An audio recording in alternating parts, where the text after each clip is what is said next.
Hello and welcome to Build Series Sydney. I'm Hayden Quinn and I am super pumped about today because we have one of our favourite alt-pop duos in the house promoting their latest single, Think of Me. Yes, you like that? Was that a good one? I thought you said old pop. No, not old pop. Well, the girls don't need their introduction, but the Veronicas, welcome.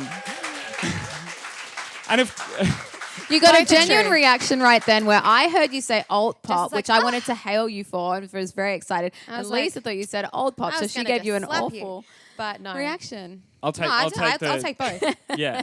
But so the reason we're here today is obviously to launch Think of Me.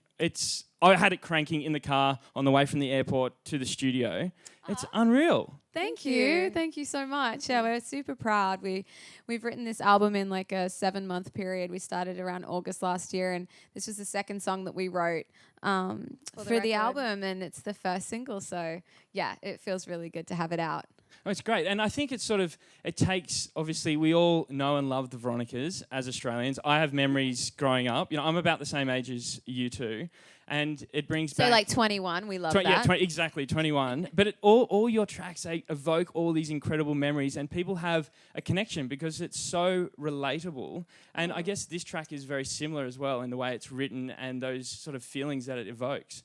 Oh, thank you. Yeah, thank you so much for saying that. Yeah, I mean, we do write from our personal experiences. We always have. You know, Jess and I were collaborating. We were writing songs together in our bedrooms at 14 and, you know, just stuff that you were going through in life. And that's sort of always been that inspired writing space of sorting through feelings or using it as a therapy session or whatever it is. Music's always been that for us. So, yeah, I guess it is kind of, you know, that's nice to hear that it One of the joys relates. of doing music, you know, for 15 years next year since our first album was released is that you do get to grow up with people.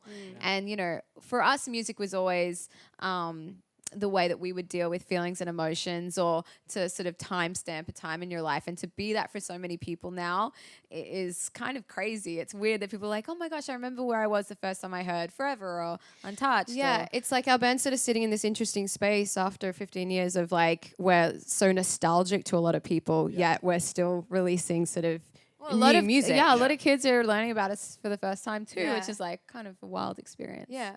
That must boggle your mind as well because you've got all your 30-year-olds plus and then these new kids coming on that are hearing your music for the very first time and it's so catchy. It's so, I guess, on the money with where our world is at today. Where did the inspiration for this track particularly come from? Well, I guess this whole time period of writing just stemmed from we took a few years to just live life for a minute and then we came back into the studio to do writing and we just sort of really indulged in our emotions where we've been. And so this song, being one of the first ones written, was written off the back of me going through a particularly tough time, a breakup. And Lisa and I are really good when Lisa was getting married. So she was a few months off having a wedding, which is amazing. And nobody wants to hear the happy love songs. Let's be real. Well, it was like, do we write about you getting married or do we write about my heart getting ripped out? We were like, yeah, heart getting ripped out. People are here for that, you know? People love the pain. So no, but yeah, so we I think that for us, it's like taking something like that and putting in a place of sort of feeling more empowered by putting it into our music. And that's in itself a way to deal with, you know, going through such a hard time. So I definitely encourage Jess in that sense of, you know, put it in that space. And Think of Me is one of the songs off the record that, it's that. Sort of like personal therapy, I guess. It's putting it down on paper, getting it out in the world and just letting it go. Yeah, I was saying to Lisa, it's like being in a room, like a therapy room, but without any professional perspective on actual therapy. It's great. It's a bit of a shit show, so that's great. But when it comes to, I guess, songwriting, you guys have been doing that for years, like you said. How do you decide who's leading it? Like, is it like, Jess, yes, it's my turn, or Lisa, I'm going to take the song this time? Well, let me tell you. It can happen a number of different ways. Sometimes it is, literally fighting it out. Yes. But no, usually we're on the same wavelength. I mean, you can collaborate in so many different ways. Sometimes it's starting with something Jess is going through or something I really want to write about, we're so good at sort of tuning into each other. It's that intrinsic sort of thing about being twin sisters that we definitely tune in and help Amplify the story. Amplify it, yeah. But also it's so easy to be vulnerable in a room with other writers or producers because we have each other. So we definitely can go further, I think, than maybe most people would feel comfortable because we kind of have backup. It's... Well, I, from my own personal experience, I work every day with my sister in our little business. Oh, amazing. Yeah, so I know that... So you feel our pain. Yeah, I feel... Yeah, exactly. I was going to say, when I was growing up with beautiful. her, I wanted to, like, strangle her. But now we have this connection and we know and we work together. And for you, it must be... We're waiting to get to that point. You're still waiting? Yeah. Just kidding. We still want to strangle each other. Well, that must be, I guess, the beauty of, like you said, songwriting is you can release those feelings and then being with others that are in the field. Like, who are some of the amazing people that you just love getting in the studio with? Like, oh my gosh. Well, on this album, we've been lucky enough to get in with a lot of artists that we're fans of. So a lot of like up and coming Australian artists and some American artists as well. So there's All Day. He's a rapper, Aussie rapper who's incredible. Mole Rat, who I'm sure you guys know all these guys. oh my They're God, amazing. can I just say Field Day? Were you there? That was, I wasn't there, but I've watched the video. So, Oh my God, yeah. I'm a Mole Rat fangirl. Yeah, but same. that whole thing was unreal. Yeah, Yes. it was wild. Yeah, that was crazy. And then getting to sing the song with Gracie as well, her song Morat. She's so sick. So yeah, it was really, really cool. And then we wrote with this amazing artist Mookie, Sam Saker. But we also got in with this American artist named Rabel. We've got a song with, well, I don't know if I can say. Actually, I'm giving you guys the exclusive. Got a I song know. with him. Usually that's me, like saying all the wrong. Too much. Lisa's Too usually much, the too much. accidental, doesn't know what she can and can't say. She just says everything. But yeah, so it's been so incredible just to be able to collaborate with other artists like at that level of freedom. Just being able to get into a room and do that. Sick. Yeah, this record we've definitely experimented a little more with writers and producers that we hadn't worked with before. You know, we the first 2 albums we worked heavily with a guy named Toby Gadd. The last sort of couple singles before this one are really cool. Some cool guys, DNA. So yeah, it's been a lot of experimenting the last 7 months with new people and new relationships and connections. Amazing. Well, I'm looking forward to the whole record dropping. But I guess looking at the single, the video, it's going to be amazing. I can't wait. Oh, I was going to say, have you seen it? No, not yet. Oh, I wasn't sure whether they gave you like some sneak. No, I didn't get a sneak peek just we yet. can give you one. We can have a sneak peek? Okay. Well, I don't know. I always say stuff. Yeah, absolutely. Absolutely? You guys can all see it if you Let's want. put it on the screen. Yeah, let's just play it up. Let's play it up. But I guess creating a video like that, it must be incredibly intense the whole time. Like, what is it? Is it a day? Is it 2 days? Is it a month? How long does it take? Just 2 days in Queenstown, New Zealand, babe. Oh, That's wow. all. Amazing. It was Pretty very amazing. beautiful. Yeah. But it was back-to-back scenes. We usually do about 3 different scenes for a music video. You'll do 2 to 3. It's usually all you have time for. We decided to do 8, 7 or 8. I can't even remember at this point. I was having hallucinations by the end. We just decided to bang out so many different scenes, and it was awesome. But, you know, one of them was having to fly an hour out in a helicopter to get to this remote location. Another one was going into a supermarket. Another one was pulling up this entire, what was it, no, it was an army truck. We couldn't even drive it properly, but somehow. Some huge like military vehicle. I don't know. Not slam it through the glass, and it was manual, and I can only drive automatic. And I don't drive at all. All the drama. So you don't have your own stunt people? No, we do our own stunts. We always have. Add that to Brizzy resume. chicks, come on. Yeah, come on. But we, you know, and when we're writing the song, usually it is like at the back of our minds, we're seeing the music video immediately. Right. So we write all our own treatments. I mean, you know, we're very kind of control freaks. Yeah. People should know this about us. We're creative control freaks. So we are across literally everything on the creative front. Well, I guess you need to be. You know, these days it's all about image and perception. And if you are creatively minded, you need to have those people surrounding you, and you need to be like stamping it. Yeah, this is us. This is the Veronicas, and people need to know. Yeah. I mean, we literally went in and edited our music video. We were like, oh, this is great, but we want to go do the edit. And it's, you know, I don't know, it can piss off a lot of people. I was going to say that'd get people a little bit annoyed. Yeah, but at the end of the day, We're used to that, though. Yeah. I mean, I think, you know, when you have such a long career, and, you know, now with music, there's so many artists coming through, and what people crave more than anything, I think, is just authenticity of artistry. And, you know, being in the industry so long, we've been through every scenario. We know what it's like to work with a team who don't support you. Now having a team who do, they know how to center and support your vision. It's so integral to being an artist artist, and for your fans to be able to connect with really the authentic part of you, whether that's your songwriting, whether that's your music videos, whether that's your styling, or however you choose to creatively express yourself. Yeah, and it is very, very important, and I especially now, because there is an influx of ways that you can consume music, and it's a consumer driven and the rapid rate platform. that we learn about new artists. And it's so accessible these days, isn't it? You can find it's a new sample a new track, hear this, you're on here and there. There's so many options. It really does.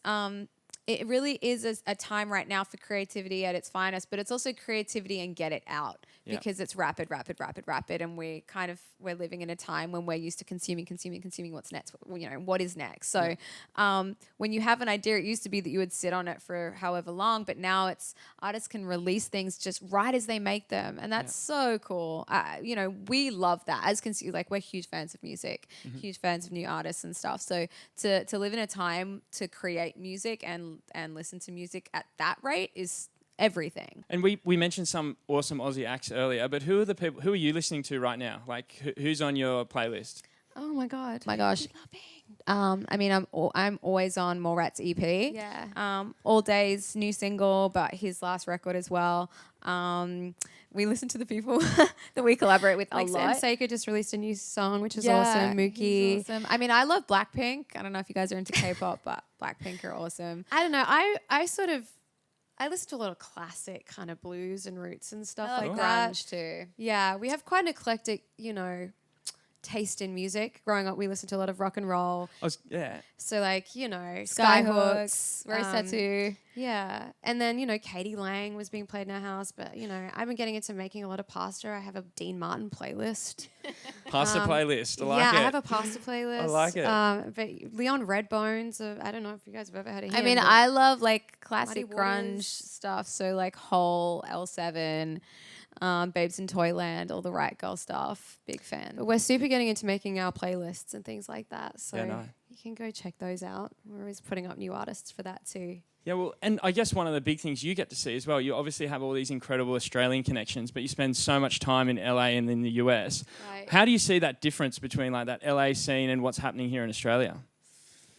It's quite similar. It's getting more similar, I guess, wherever you go. But LA sort of had this really great community of creatives that we're sort of really seeing here in Australia now too. Yeah. So I think that with the way that music is consumed and made now, there's a lot of cross-genre collaboration. Yeah. So genres are kind of becoming a bit more obsolete, and people are doing a lot of collaborating on whatever that style is now. It's all different. So you've seen a lot of collaboration in rap, and that was very much in the mainstream in America, whereas you didn't see it as much here in Australia. Apart from like Triple J had a really big kind of musical community where there would be a lot of collaboration, again, because there was no rules on independent artists, whereas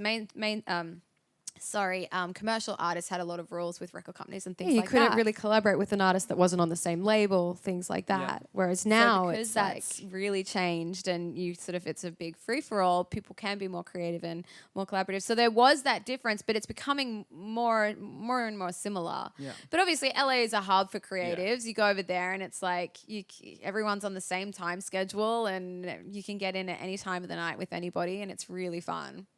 I guess that's the thing. It's all there. I've got a couple of buddies that make music in LA as well. And it's like the studio's in the house. And it just, everyone comes, everyone piles in, the music's playing, there's guys doing different things. It's a lot of home studios there. Yeah. Our second record was made completely in our living room, literally on like a little laptop. And this was back when that wasn't really a thing, because it was 2007 or 6 that we made that album. And it was literally like we locked ourselves away for 2 weeks in the living room with this guy, Toby Gadd, and we wrote Untouched, Take Me on the Floor, Hook Me Up, like all these songs in the time span of 2 weeks, and that's how it was done. But that is becoming more the norm. Yeah. You don't really have to go to the big studios anymore and like spend all the money. Yeah. There's kids growing up knowing how to literally breastfeed and use Pro Tools. So it's cool.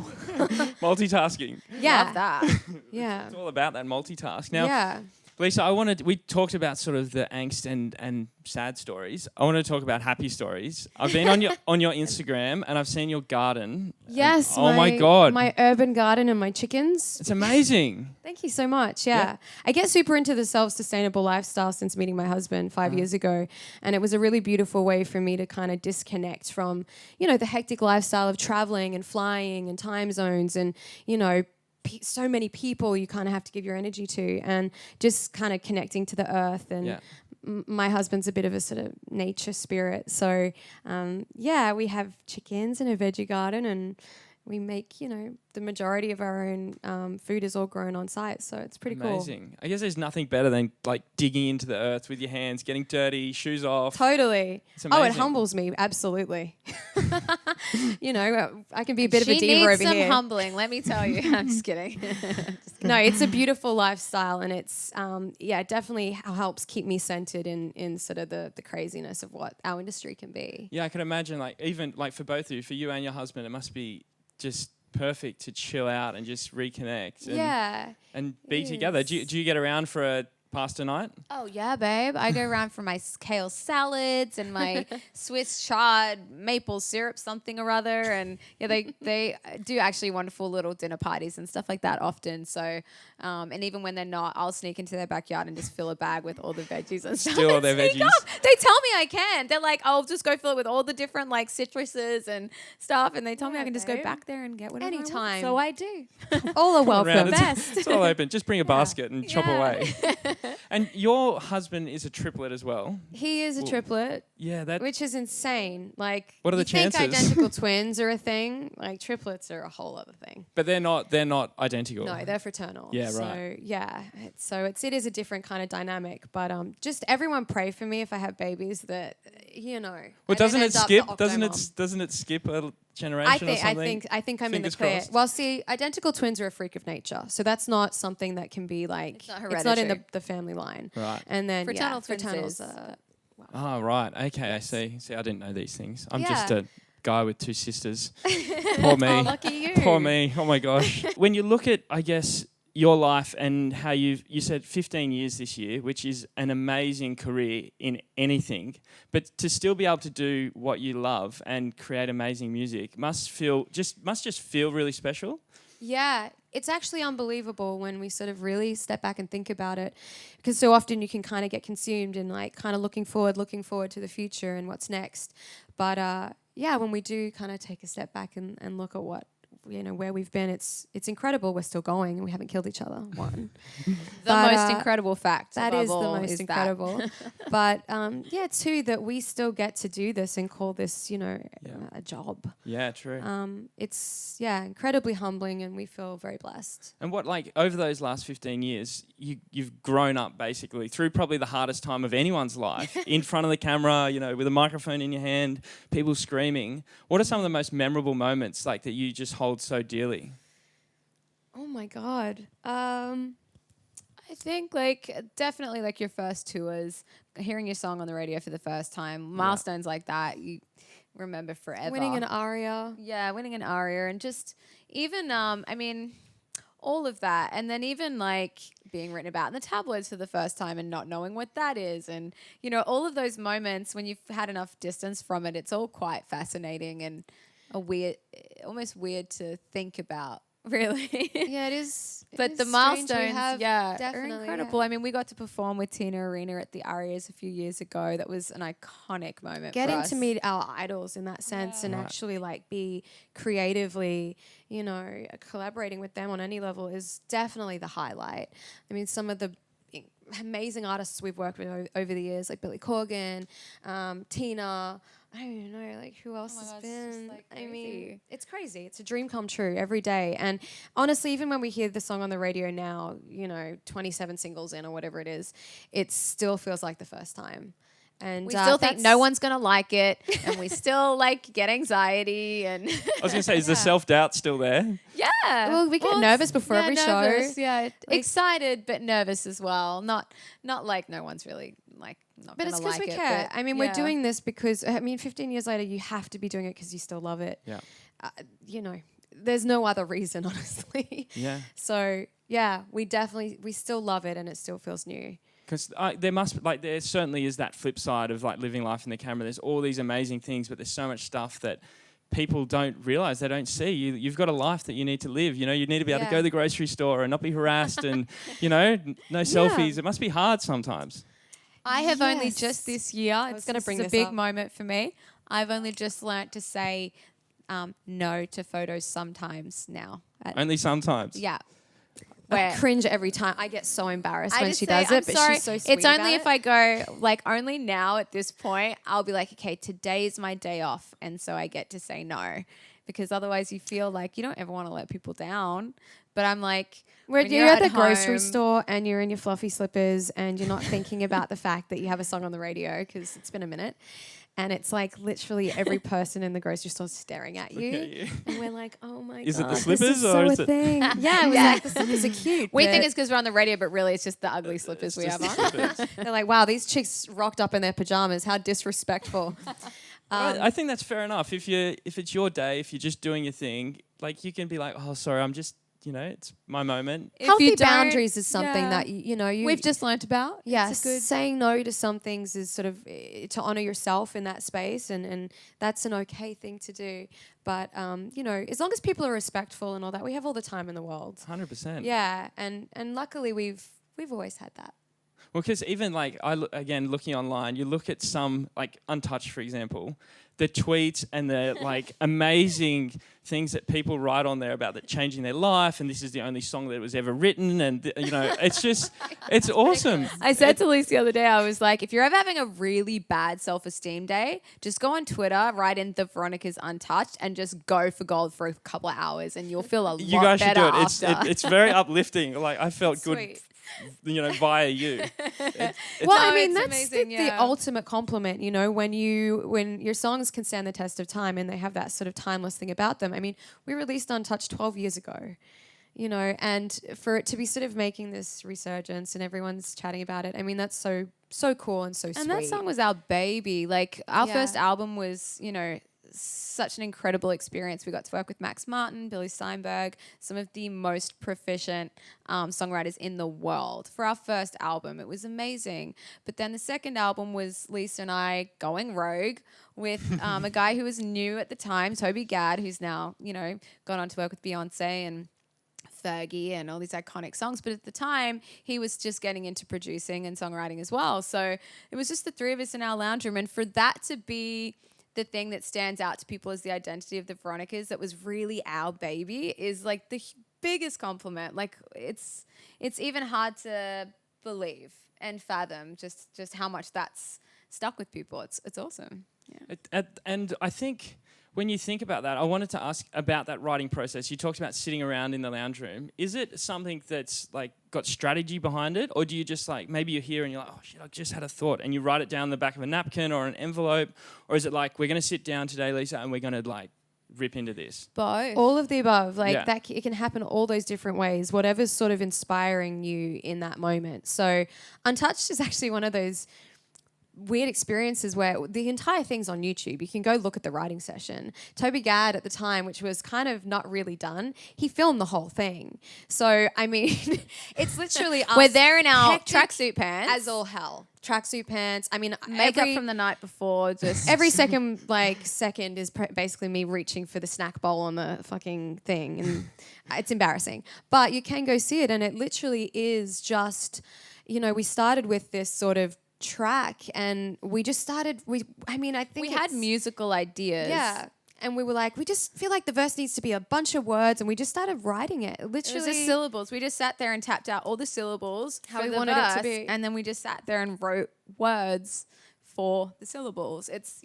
weird to think how it was created, but you can actually watch it all on YouTube if anyone's interested. I don't know. It's kind of. I think that's super interesting because I'm guessing most people in this audience aren't musically minded at all, because I'm not. But seeing a creative process, whether it be, you know, music or, you know, art or whatever it may be, is like, wow, that's amazing. How do people do that? We abuse each other in the middle of it. We fight. We try to hit each other. Yeah. It's disgusting. Just literally, we got separated in one of our, and you ruined me. Well, we were older and should have known better at that point. Jess kicked me tried to kick me with her like 8-inch stiletto heels.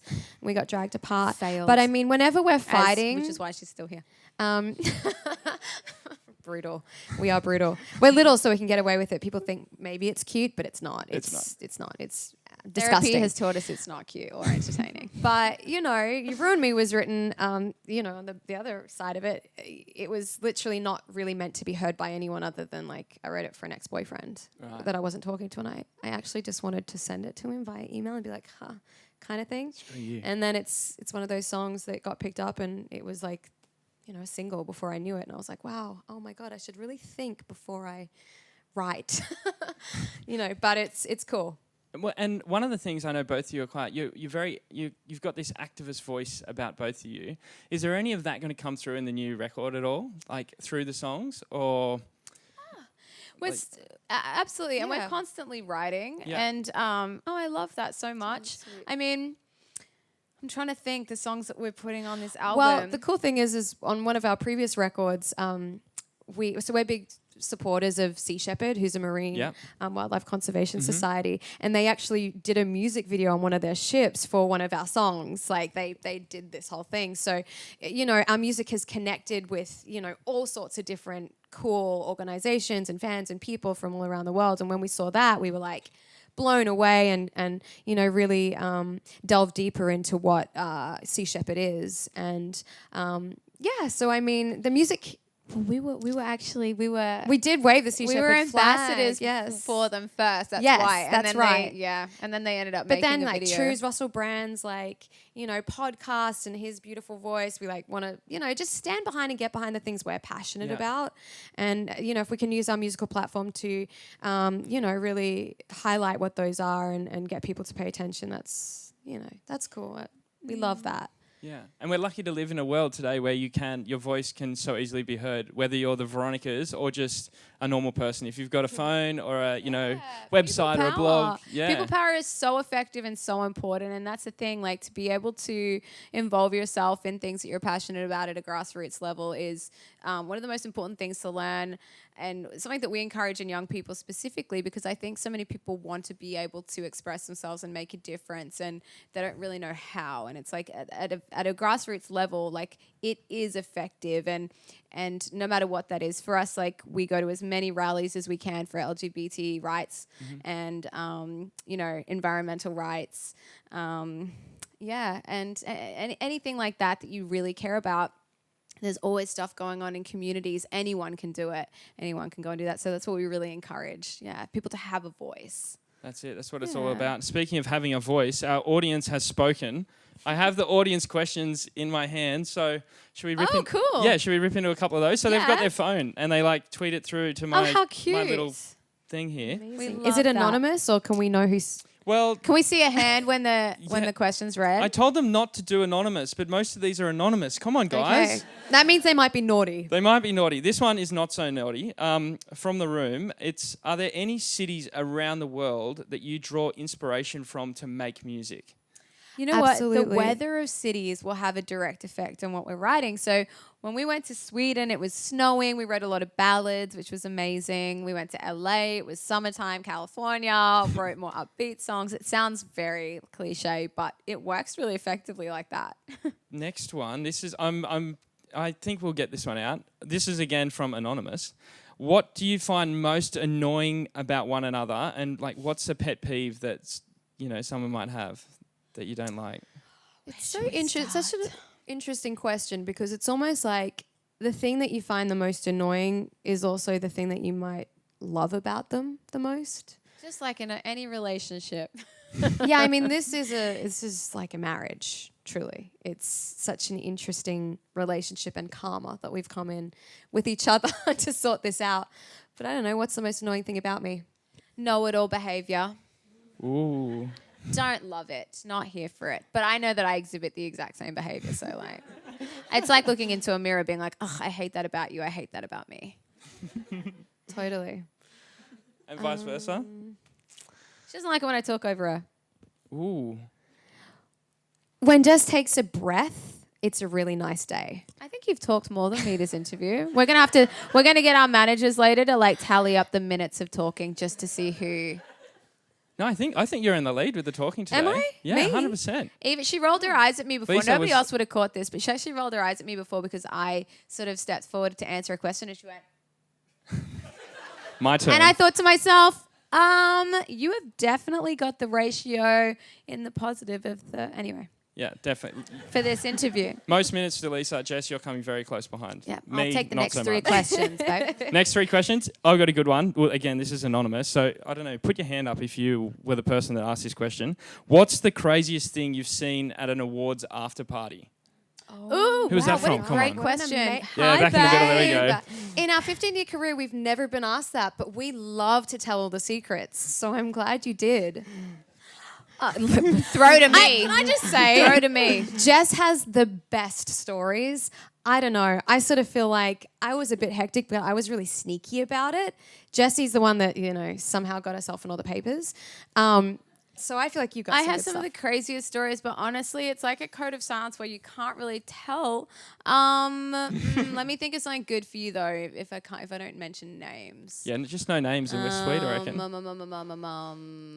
Gosh, Lacey, I don't know. Help me out here. I mean, I was sort of, I had someone who I was sort of like flirting with and seeing at this after party after this big award show, and then their girlfriend, I didn't know that they had a girlfriend, but their girlfriend like came in looking for them and like stormed in and wanted to beat me up and like crazy stuff like that. Wait, who was that?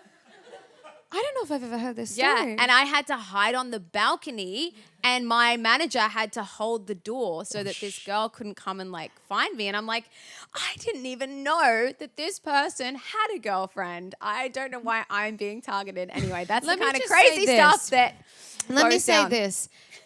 Everything you can possibly imagine that's crazy and going on at those kind of things, I promise you, it's true. All that stuff happens. It's insane. It's a crazy, crazy industry. We don't go out anymore. We're We don't in go to bed after by 9 parties. p.m., 8 p.m. don't these go days. out. We drink tea. We're super chill. We did have this, we used to have these acoustic nights in LA, and it was so amazing. Katy Perry lived next door to us. She would come over and play songs. This was before Katy Perry was Katy Perry, and all these different artists. We had another guy, Casey JB and Cannon. JoJo So came no, and but that played. night we had this big acoustic night. And in the middle of it, Casey and JoJo, like all my life, Casey and JoJo from like the 90s, walk in. I don't know how they knew about this party. They walked in and sat down. There's 200 people there or whatever, and they played All My Life acoustic. It was No the way. weirdest thing. And I was like, this is so wild. It's just so Hollywood, hey? We lived in this house for 3 years in the middle of Hollywood. It was like literally Hollywood and Franklin, and with 7 other people. Ooh. And it was almost like a little flat within the house.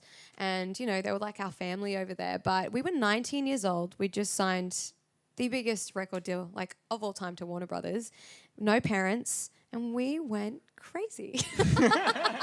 We had wouldn't? parties every night. I remember coming home one night after a session, and there was like 20 people in my bed. And I was like, I'm not sleeping here tonight. I have to go get a hotel. This is disgusting and awesome.